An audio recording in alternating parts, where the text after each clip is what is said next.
Hello everyone, I am joined once again by Professor Alaric Searle of the University of Salford, who is an expert on the history of armoured warfare. And if you haven't seen the previous two podcasts I've done with him discussing the war in Ukraine, you can always go back and check them out. But Alaric, pleased to see you again. Yeah, thanks Ed. It's good to be back in the podcast, and there's been quite a lot going on since we last spoke.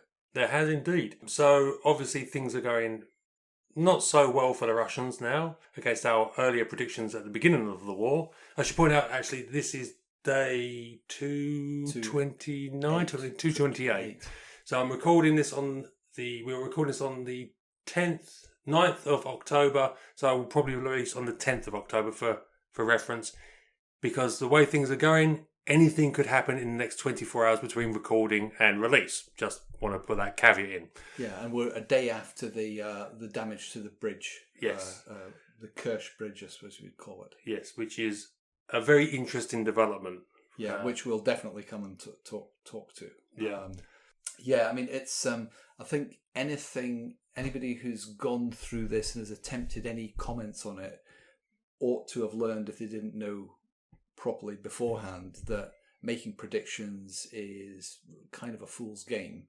Yeah. You're sort of groping in the dark, because there are so many general things which are fairly clear, which are brought out by very knowledgeable commentators like David Petraeus. So on the nukes issue, obviously, well, all the pointers would be it's not in Russia's interest to do it, but for commander-in-chief of the Russian armed forces to launch the special military operation in the first place shows either a very serious flaw in intelligence or some kind of problem in his analysis of the situation.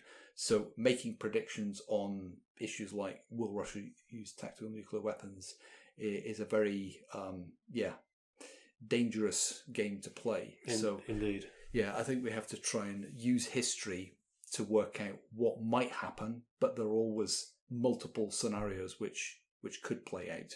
Yeah. But I think since we last talked, a lot of the commentators were talking about, well, this is going to go on for a long time. Yeah. As opposed to it will be over in 3 days. Yeah. So again, it's very, very difficult to predict when this is going to end, because there are so many moving parts and so many big things which could happen, but we don't know what's going to happen. So I suppose that the first thing to talk about is how it's developed. Is it really surprising?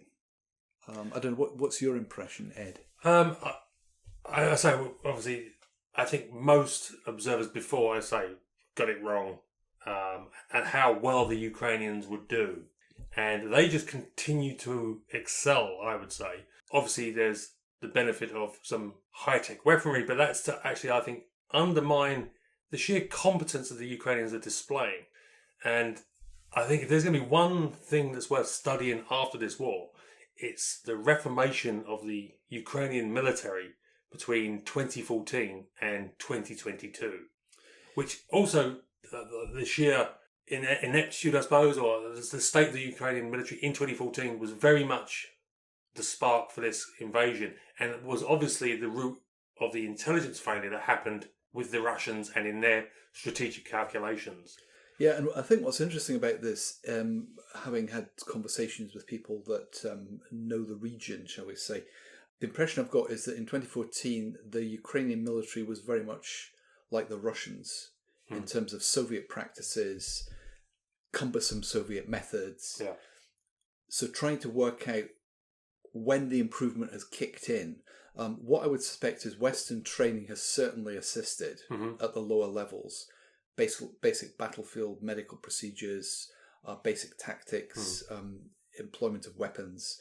But given the scale of the mobilisation in the Ukraine, obviously that is not really the idea that somehow the Western armed forces trained them and that's why they're so good is only half the story or a third of the story. Because you made an interesting point. We were discussing this the other day, and you made an interesting point. And there's a lot of observers saying, "Oh, well, the Ukrainians are employing combined arms tactics in a Western style," and that's not actually correct. Because it's not combined arms because air power is basically neutralised on both sides effectively.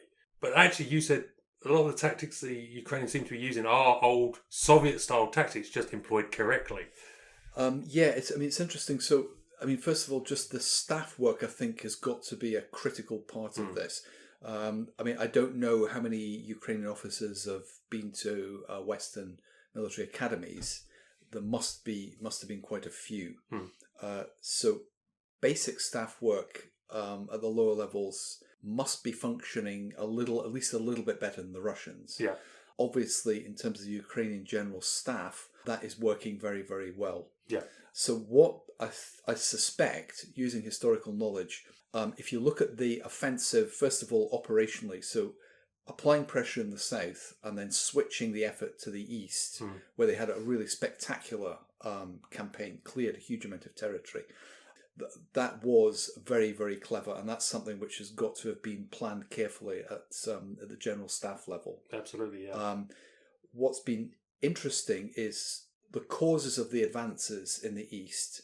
So, to me, it looks very much like unsupplied or badly supplied Russian units being, I suppose, constantly outwitted by changes of direction, uses of drones, carefully targeted artillery. They were poorly supplied, low morale, so they didn't collapse immediately, but with a bit of pressure and a bit of change of direction of the attacks, that was enough to, in a sense, push them over the edge. Suddenly, Ukrainian units appearing on the flanks when they weren't expecting them, poor reconnaissance on the part of Russians. So obviously the Ukrainians are receiving Western intelligence, air reconnaissance. That's obviously part of it. The offensives in the south, in the Kherson region, are extremely interesting. The way they've attacked at different parts of the front. So they made in the east of the Kherson region, obviously to try and roll up the Russian forces along the Dnieper River, some attacks which at first didn't make much ground. Then they switched the axis of attack more to the north of that particular front, and then switched back again, and the Russians caved in. Yeah. But what I think is important here is a lot of people have been getting carried away with, the Russians are going to collapse in the next few weeks. That is, if you know the basics of armoured warfare, so the rains are coming, the mud is increasing. An average German panzer division in the Second World War, 12 miles advance in a day was good going. Yeah, and these were guys who knew their business and had practiced it well, Yeah, those were people at the top of the techniques of armoured warfare. So it looks like, at least today, as if the Kherson offensives are slowing down a little. Simply moving forward units like that and resupplying them, guarding against counterattacks, it means you're not going to have some sort of rapid advance. So the Russian forces, again, using historical knowledge, it looks to me as if some units will collapse quicker than others. Yeah. So you never really know which units are going to collapse. The Russians are unpredictable in that way. And we have to assume the Russians, they haven't exactly covered themselves in glory in how they've acted, but they have to assume some competence. You can't assume incompetence. That's how you lead to disaster. So with the mobilisation that's occurring, yes, a lot of them are going to be poorly trained conscripts, but there's going to be a lot of them. If the Russians use them to shore up, build defensive lines for the winter, that will slow things down considerably. And I would assume that's what they're going to do. They may not, but that's what I would assume they would do. The problem is, if you put lots of people without proper training or experience, even if they had limited weapons training at some point, you would really have to make sure that you had enough people with recent combat experience in the units to hold them together. Yeah. And this is, I think, the problem the Russians have got, trying to put together coherent units. Because even those combat veterans they have must be at the exhaustion point. There's been a lot of reports of a lot of them have been there from pretty much day one without relief. There's only so long you can go before you break. Throwing them into a new unit doesn't necessarily make it better. It can make it worse because they're coming in saying, this is a disaster. And that's the last thing new guys coming into a battle want to hear. Yeah, and particularly if you've got your phone on, you're looking through social media and seeing lots of dead Russian soldiers scattered across roads, burnt out tanks. That's not really going to fill you with a lot of desire to fight, because at any moment a drone can come and drop a grenade on you. That's it. And of course you have the logistics question. Now the Russians have shown very poor grasp of logistics in the forces they deployed initially. And the Ukrainians have actually, I think, shown very much an appreciation for that Russian failure. One of the reasons they broke up the drive on Kyiv was they targeted, they let the army units pass and they destroyed the logistics units. Throwing hundreds of thousands of men into the field, you're vastly increasing your logistics issue. And it's notable, as we just pointed out earlier, the Kerch bridge, one of the main logistics routes, has been hit. I believe it's still operational, but not obviously at the extent it was. The other main logistics rail route, I believe, is now within, I can't remember the name of the town, runs from Donetsk, I think, but is now within artillery range. Yeah. You're not going to be running a lot of stuff down there. The Russians are going to get more problems. They're going to need more logistics as the winter rolls in. More troops complicates that further. This is going to be a big issue, and troops of questionable morale anyway are going to have a lot less. They're sitting there cold and hungry. Yeah, and I think what the Ukrainians have done very well with the preparations for the offensive in the east and then also in the south is they've systematically gone after Russian arms dump supply depots with HIMARS. Yeah.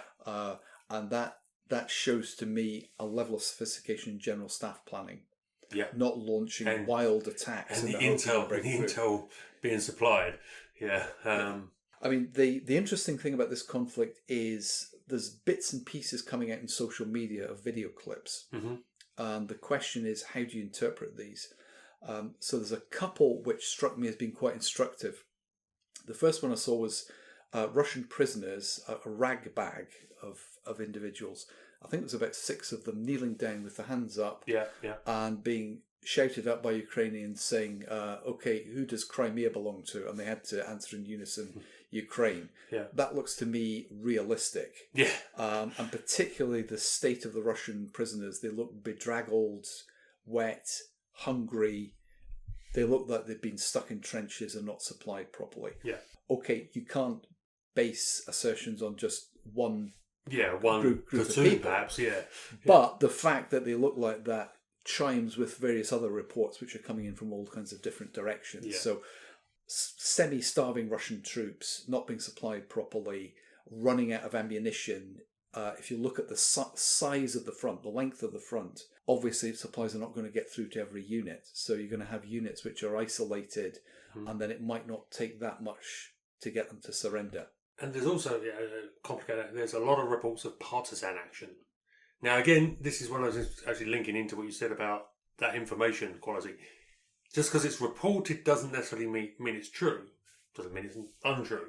But if you have partisan action in Ukraine, which, as again referring to the efforts that the preparation the Ukrainian army has made, would line in with having stay-behind units operating in the forests and to act against logistics units. And there are, I think, indications of that as well. Yeah. So, again, it's easy from a Western perspective to say, the brutal Russians, they're shooting Ukrainian civilians.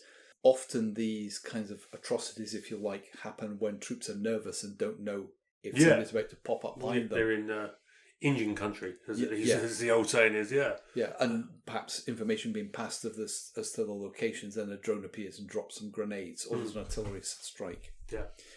To come back to the video evidence, another video which struck me as quite interesting in terms of how you interpret the various images, photographs, video sequences coming out was a BMP crew driving up to Ukrainians and supposedly surrendering.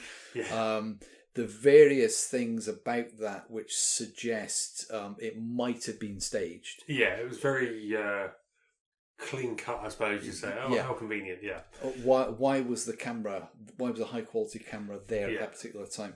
Why were all the Ukrainian soldiers in uniforms which didn't seem to have any mud on them? Yeah. So, again, I think when we were talking yesterday, you said, they might have reenacted an incident. It wouldn't surprise me at all. Yeah. I mean, certainly there have been Russian units surrendering. However, it seems to be the pattern is more just dropping everything and running, rather than surrendering. The reports from, I think it was the fall of Lyman, which was an important rail logistics hub that recently fell. Some of the reports coming out, it was proper chasing the enemy down, gunning them down in the woods, because that's what happens when an army comes apart. pretty brutal stuff. But that's the reality of the beast. And certainly what does seem to have happened, according to some reports and some reporters going down roads, is the Ukrainians being able to outrun the Russians and then ambushing them and just shooting them up because they're in wheeled vehicles, sometimes stolen civilian vehicles, just trying to get out. Yeah. Which does provide a little bit of an indication of the types of tactics where the Russians break. So they'll send small combat groups to infiltrate the lines. And again, that disrupts the Russians' withdrawal. There's no orderly withdrawal. So that's where you have a, in inverted commas, collapse. Yeah. But the collapse only lasts for a certain distance. So there will presumably be Russian reserves in place somewhere. So that suggests to me how things in Kherson have progressed. So there's been a kind of collapse, but then the line is stabilised at the moment. Yeah. Because there's a limit to how quickly you can outrun fleeing soldiers. Yeah. And then the Russians command, they throw their reserves in and re-establish a defensive line. Yeah. It's literally warfare how it works, isn't it? Yeah. Yeah. I mean, in terms of the overall operational situation, it's very obviously the case, and it's a lot of reporters have been mentioning it. The Ukrainians are involved in a race against time before the mud sets in and the snow, which doesn't make armoured warfare impossible, but it slows things down. I'm intrigued to see what they do, if I may interrupt, because all as I've said before, all we've ever heard through this war is that the Ukrainians can't do, but no one seems to ask the Ukrainians what they are planning to do or what they wouldn't tell you. But they seem they just pull surprises constantly. I honestly wouldn't be surprised if you could see a winter offensive out of the Ukrainians. I would agree, because people are saying, well, if they don't, once the mud sets in, well, that's it. It's almost like back to Napoleonic warfare. The campaigning season is over for the winter. Yeah. However, we know from the Second World War what the Germans were able to do in winter with armoured vehicles. There are obvious constraints on what you can do. However, if you consider the poor supply for the Russians, the recruits coming in with not enough weapons for them. Yeah. I did see a clip of the Ukrainians towing away a T-55. Yeah. Which, if it's not staged, and I'm not sure why you would necessarily want to stage that, but if that's genuine, that would suggest the Russians are now scraping the bottom of the barrel in terms of their weapons stocks. They've been pulling increasingly old stuff out. I mean, they're in trucks which are at least 1950s, possibly 1940s. There's a lot of old stuff coming out of store, apparently going into use. The other thing, of course, is this is not 1940 anymore. So although air power they've largely negated each other, both sides are still using helicopters. And the Ukrainians have demonstrated an interesting capability to neutralise, certainly on the front line, Russian air defences. You could even view, perhaps, I'm not going to say they're going to do this, but it wouldn't surprise me, air mobile offensives in the winter. Yeah. Not necessarily like deep strikes, but dropping companies 10 miles behind the lines to rout Russian. This is the sort of thing that also may come into play, especially if they can neutralise it at a local area, which they seem to be able to do with with American HARM missiles, but neutralise local air defence. That then opens up the scope for air power usage. Yeah, I mean, another aspect to this in terms of the sort of idea that the Ukrainians can't defeat the Russians in winter, or at least experience more success, is that the Russians do not have stability of command. Yeah. So a losing army with a dictator in charge, he has an obvious tendency to fire people because it shifts the blame from himself. Yeah. So you don't have command continuity, and that's not good for an army which should be trying to learn from its mistakes. So the Ukrainians have clearly got command continuity, and obviously the general staff was functioning very well at least a year before the conflict started. I think they were probably expecting some kind of Russian action because they were obviously well prepared for it. So I could see, again, as you say, they've been very good at springing surprises. Interestingly, the maintenance and logistics systems seem to be functioning very well. So we've seen some clips of sort of old men in workshops patching up vehicles. That in a way is almost total war. Yeah. And it reminds me, some of the sort of fairly basic stuff reminds me a little bit of the Kurds in Syria, with a few guys with blowtorches patching up vehicles, repairing things. Which, incidentally, both I and Alaric wrote a book on for Osprey Publishing, available at all good bookshops. Yeah, Kurdish armour against ISIS. Reviewed in Armour magazine. Yeah, recently reviewed very positively in Armour magazine. So obviously the Ukrainian logistics system is functioning much better. Yes, They've ended up with, I think, much more armoured vehicles with them when the conflict started. Which would normally be a complication because they really have got a hodgepodge of like everything like the West was getting rid of has now been dumped in Ukraine, but they're making good use of it. Yeah, and I think in a recent interview, David Petraeus made a really good point that there is no point in sending an batch of M1 tanks to Ukraine because, first of all, you need an entire sort of almost platoon of people to maintain it. Yeah, who have to be trained. Yeah, it's effectively a jet engine surrounded by armour. It's going to guzzle fuel like there's no tomorrow, and of course it's too heavy for many of the bridges, and it would probably sink in some of the mud. So they're certainly better off using captured ex-Soviet material and newer Russian material. And because of the recent advances, Russia is well and truly the biggest supplier of armoured vehicles to the Ukrainian armed forces at the moment. I think they captured 400 tanks at least. Well, over a division worth of tanks. That's a lot. So they're able to integrate the captured armour into their stocks, but they're also able to sort of construct vehicles out of bits and pieces. So you just essentially motorised vehicles which can move, especially if you've experienced a collapse of a part of the enemy front.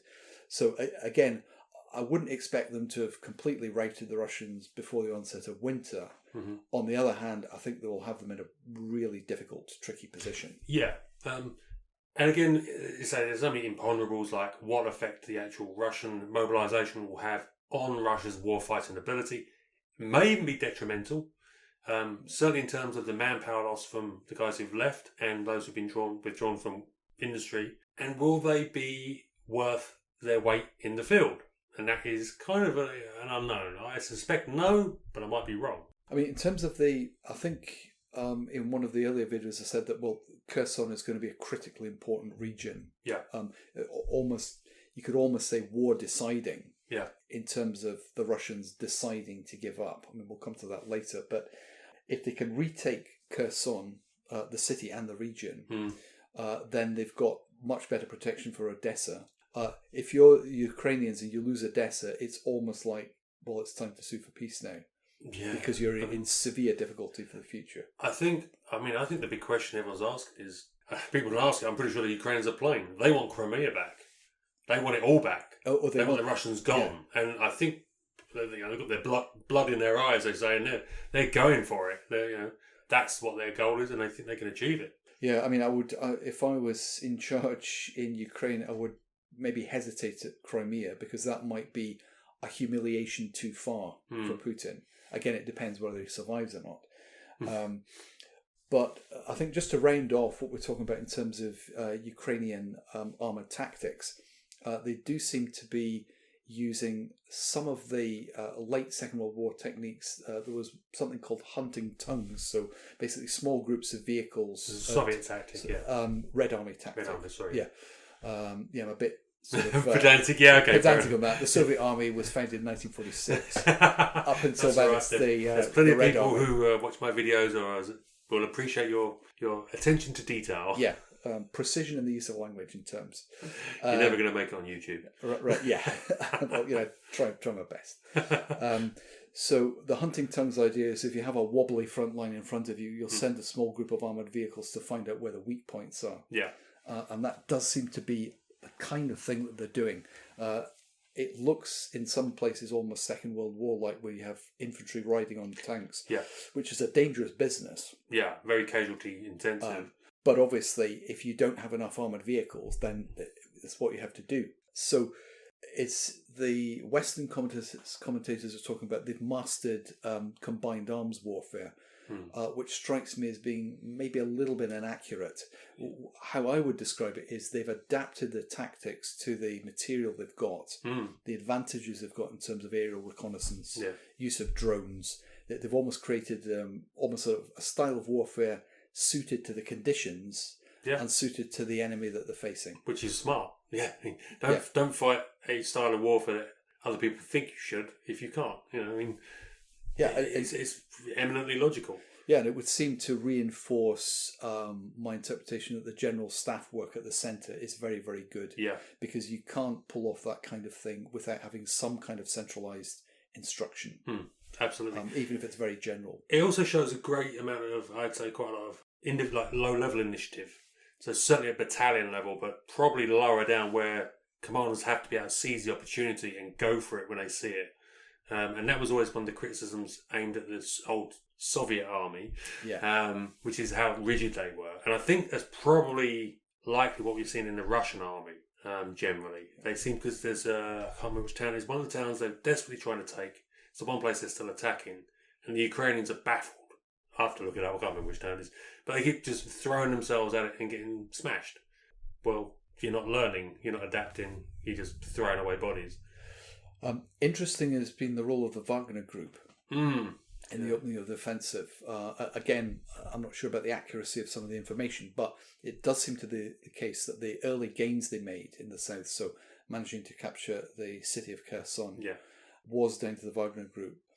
So the estimation was it was about 5,000 men. According to the Ukrainians, they've had 1,500 killed. Right. A recent clip showed the Wagner Group without flak jackets, without helmets, and it looks like they've kind of had enough.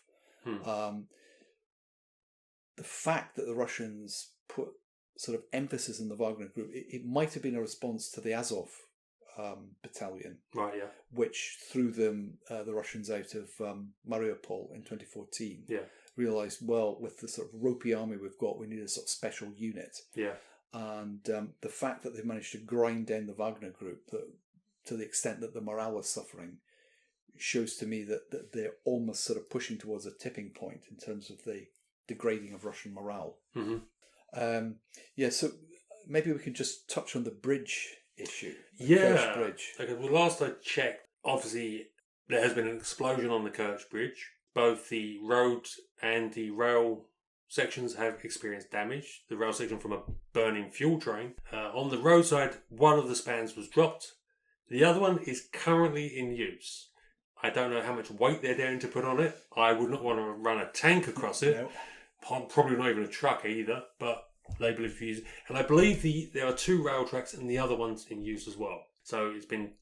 But this is effectively halving that logistics route at best. At worst, it may collapse completely at some point. There's a lot of damage sustained. And logistics, as we said, this is very much going to tell against the Russians. They are going to suffer logistics. They already are. The Ukrainians are deliberately targeting logistic points and depots, as you pointed out. It's only going to get worse. I have no idea if they can repair the Kerch Bridge or how much it can take. I don't think they know, to be truthful. I think they'll just push across what they can and hope. I mean, the strange thing about it, so the clips, the first time I saw the clip, it looked to me like a fuel truck had exploded, but the damage to the bridge, the explosion is so large that it can't just have been an exploding fuel tanker. I'm withdrawing judgment, as you know, because I've seen so many ideas and everyone's got an opinion. I'm like, wait and see. Like, you have to wait for the truth to come out, if it comes out. Yeah. To me, the big question is the CCTV camera of the CCTV footage of the explosion. So that raises the question: if you're the Russians, why would you release that footage? Yeah, literally, the first I heard about it was that footage. Like, I don't know, not long after it happened. Now, and it never occurred to me, as you pointed out, but why is this in public domain? Like, who's released that? That's an interesting point. Yeah, because if you were the Russians and you'd suffered damage to the bridge, you would probably want to say, well, it's not so bad and it's going to be up and running again in 24 hours. You don't want to supply basically a post-strike analysis. If it's the Ukrainians, of course. So I think we're sort of speculating, is this something else? Yeah. Accumulating reasons to launch tactical nuclear weapons? Well, that's always a concern. Again, very hard to work out what happened there. Yeah. It's such a coup, if you like, if it was the Ukrainians. I mean, it's been the number one target since the first day. So... But it looked like the explosion came from underneath. There's stories that it may be a boat, it might be a missile, it might be the truck, it might be in the train.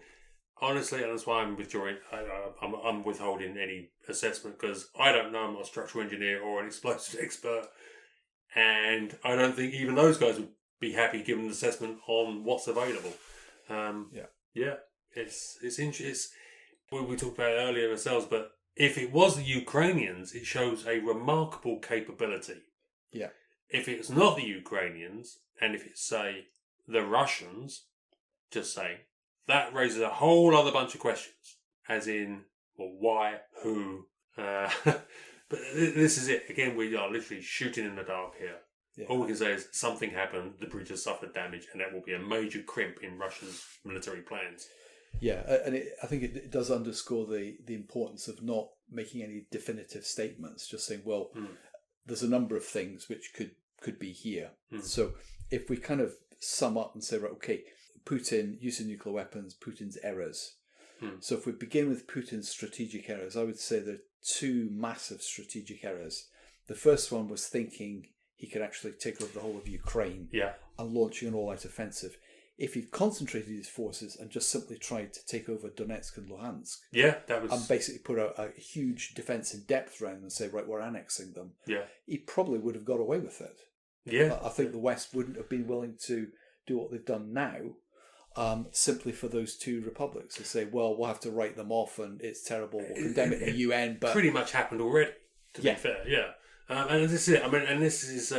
It explains the Russians' initial attack and their tactics and how they managed to get themselves completely cut off and lose most of their airborne forces in.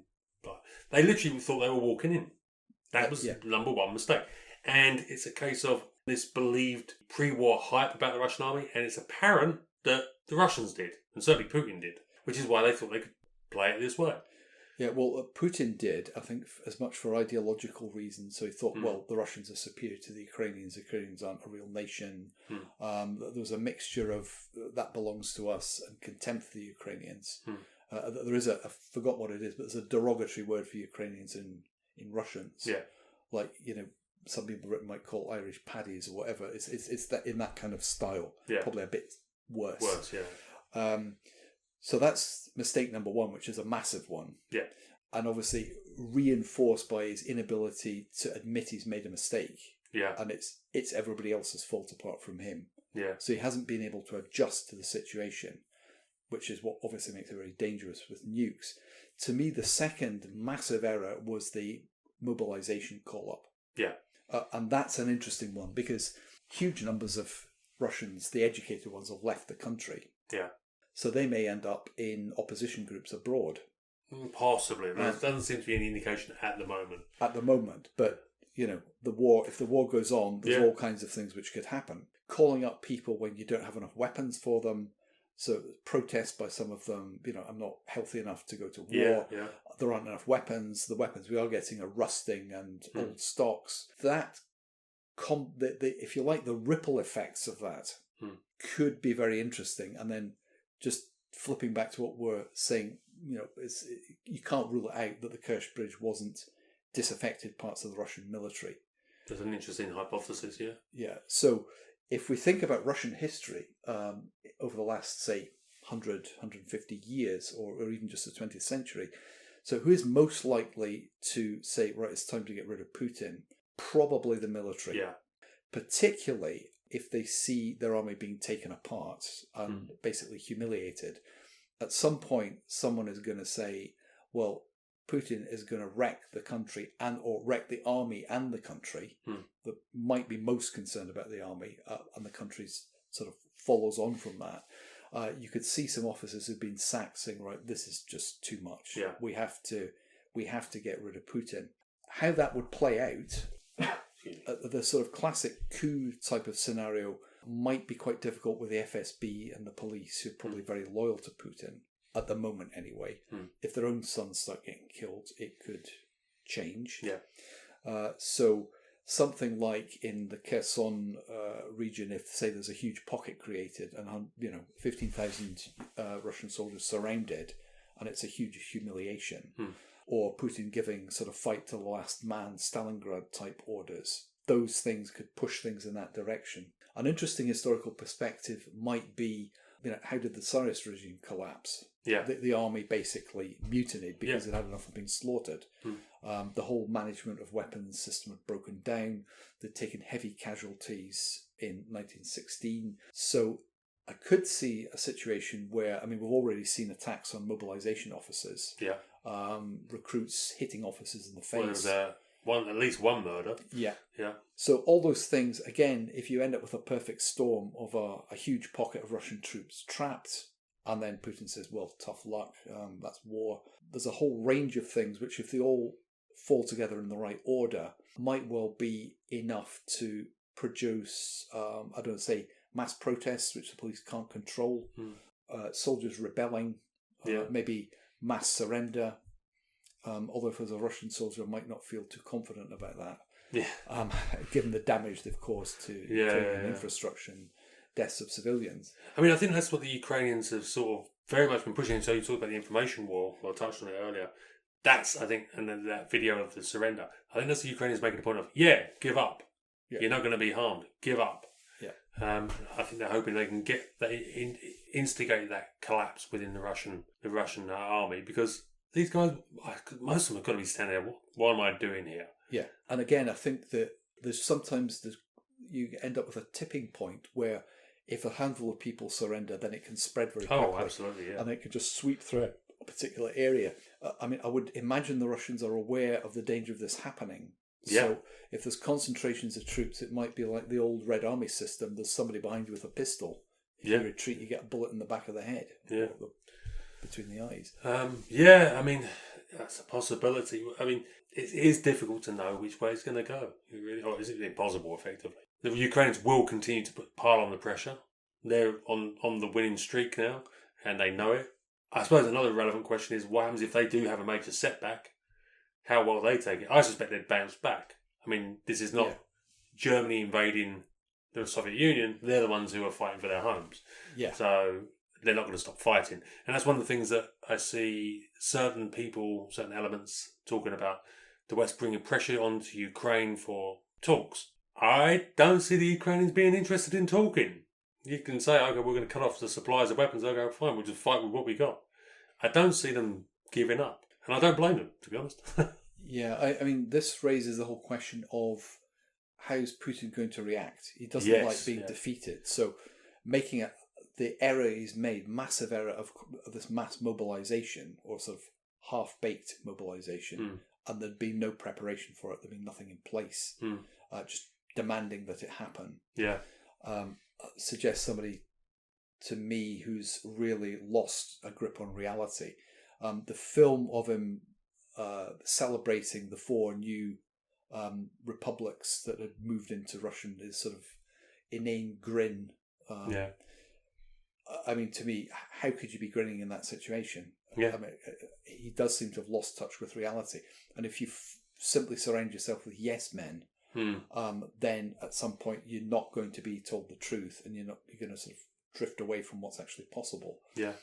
So this raises obviously the big question, which is the nuke question. Yeah, because obviously we're dealing with an individual rather than a government or a society. Yeah. This is about Putin, and I think everyone understands that it's about his survival, in his mind certainly. And how far would he be willing to go? After all, there's no checks and balance, as far as we understand it, to Putin and his power. So therefore, decision to use a nuclear weapon isn't for all of you talk of tactical nuclear weapons, it's a political decision, and it will be made at the top level. I think there's been a lot of back channel stuff to the Russians about don't even think about it. Yeah. But when he's the man in charge and it's back to the wall, if he has nothing to lose. And this is this talk of off-ramps and things like this. But really, it's kind of on him. Which is why, if I was Zelensky, well, it's obviously fairly legitimate in terms of national sovereignty to want the whole of Crimea back. But if you've cleared the Russians out from all these new republics, new parts allegedly of the Russian Federation, which will be theirs forever, and then you lose them, and then the Crimea goes, you basically damage your own national security, because what they were really after in terms of Crimea was the Sevastopol naval base. Yeah. If that goes, his entire global strategy collapses in on itself. Yeah. And to me, I think that would be the kind of thing that would put him over the edge. Yeah. But of course, then we've got this is Putin's potential reasons for using a nuclear weapon. But of course, the pressure on him to not, because it's pretty plain that no one wants the use of nuclear weapons to become normalised. Yeah. In the event of Russian nuclear blackmail, even if they didn't use one, but even just the threat was enough, all bets are off. Taiwan will be getting nukes. South Korea, Japan probably, Iran will be already working flat out. But that's the sort of thing you might see Israel then nuke Iran and go, well, if that's what it's going to be, we have an existential threat. Bye. Yeah. I mean, the problem is that I think 10 years ago, the chief of the Russian General Staff had actually written something and published saying we have to anticipate in a future war nuclear weapons being used. So it's embedded in the thinking. Yeah. The number of setbacks they've experienced, the loss of vehicles. It would be interesting if Putin gave the order and then people said, well, we're not carrying this out. This is insane. Well, that would be the mutiny you spoke of. Yeah. That's the kind of thing. So you could see maybe one tactical nuclear weapon going off and then the mutiny happening. Or, again, it raises an interesting question for the Americans. Would they support an oppositional group within the military to try and get rid of Putin? Yeah. Because a nuclear weapon's gone off in, say, on the border of Donetsk region. Yeah. I mean, I think it was Petraeus, who was widely quoted, but as someone pointed out, this isn't actual official policy. He was speaking informally. But he said, well, in the event of that, a nuclear weapon, the Americans would wipe out Russia's conventional forces. But it still doesn't solve the issue of Putin. Yeah. He's the man calling this. Now, if his subordinates aren't going to comply, that's one thing. But if they do, nuclear weapons are still then the norm. And if you remove Russia's conventional capability, they still have their nuclear capability. So it's very much the what if. And I think that a lot of messaging must be going as well, as best it can, to Putin's subordinates about, don't think you'll get away with this if something happens. Like, you're all going to be held to account. There'll be nowhere you can hide.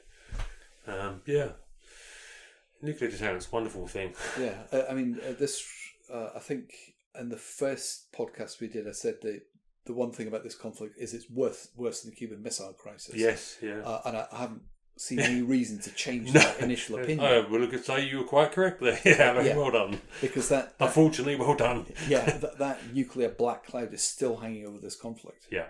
And again, it's because of his one man's ambition. One man's loss of touch with reality, you could say. Yes. Interesting times. Yeah, so again, a war which continues to throw up surprises. Yes. That said, with a bit of knowledge of history, it can all be explained if you just... I've got a bit of historical background and can run through the reasons why armoured forces or mobile forces succeed well. Or don't. Or don't succeed well, and I will say, I think for the history books, if there are history books, if we survive nuclear winter, but it will be a classic case study. It would be like 67 or something like that. It's like, hey, this is how you do it, and this is how you don't do it, all in one conflict. Yeah. And I think what we can probably close on is the idea that after the initial Russian disasters, the notion the tank is dead is patently obvious. Yeah. Patently obvious that it's nonsense. It's not, because the Ukrainians are counterattacking with tanks, with armoured vehicles. Yeah. Just because one side has a disaster with its armoured vehicles doesn't mean to say you don't need armoured vehicles anymore. And I must admit, one of the big reasons for supplying more Western equipment is the heavier equipment, like the Marders was constantly coming up, the German Marders, is that equipment is much better for armoured advances. You take less casualties. That's what it's built to do. It's still vulnerable, but it's a lot less vulnerable. Then that'll be another thing we see, whether or not we get further heavy weapon supplies. As you say, a whole range of issues comes up in running this stuff. But I wouldn't bet against it. It also brings us questions of how much the West can actually supply. I mean, an interesting question is, are they thinking of supplying winter uniforms? I would Well, I know. I think the Estonians have actually survived. Right. Okay. Good old Estonia. Because the Russians probably are not going to have very good winter equipment. Well, they seem to be failing quite often to feed their troops, so I Yeah. suspect you're going to see a lot of frostbite.